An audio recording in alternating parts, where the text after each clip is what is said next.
If you fear someone should not own a gun. 23 ABC's Emma Lockhart joins us live from the Superior Courthouse in downtown Bakersfield. She breaks down gun violence restraining orders for us tonight. Emma?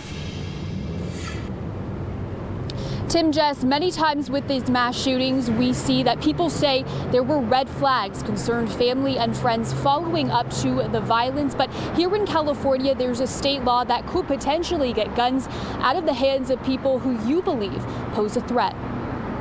Tensions and fear heightened in the country following a string of recent mass shootings, leaving 34 people dead across 3 cities. The common massacres have many asking how they can protect themselves and others. With statistics showing a correlation between domestic violence and mass shootings, a gun violence restraining order is a resource available in California. The emergency order is really designed for situations where someone may not have committed a crime yet, but there's fear that that person is dangerous to others or themselves. Under the law, only family members and law enforcement can ask a judge to issue the emergency order. If approved, the court can take away the person's guns and prevent them from temporarily purchasing guns for at least 21 days. The judge can consider things like criminal history. If someone has prior felony convictions or has made threats, has violated previous restraining orders. Many believe in the case of recent mass shootings, red flags often preceded the violent killings. We are now learning that the Dayton, Ohio shooter reportedly had a hit list, a sign that could have been grounds in California to issue a gun violence restraining order,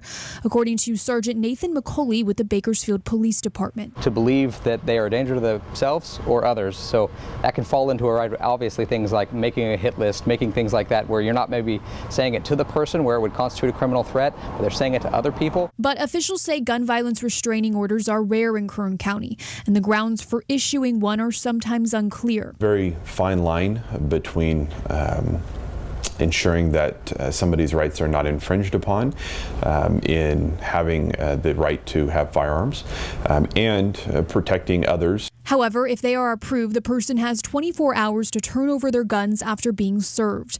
After the 21-day emergency order, there is a court hearing where a judge can decide whether or not to issue a gun violence restraining order that could last up to a year. We hear these stories, these horrible stories of things that happened, and learn that there were red flags, there were warnings, that maybe if someone had known more about this process, that maybe someone might have been able to intervene.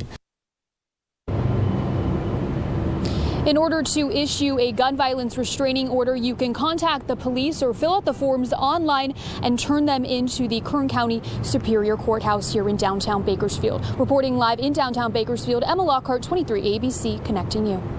Today, Dolores Huerta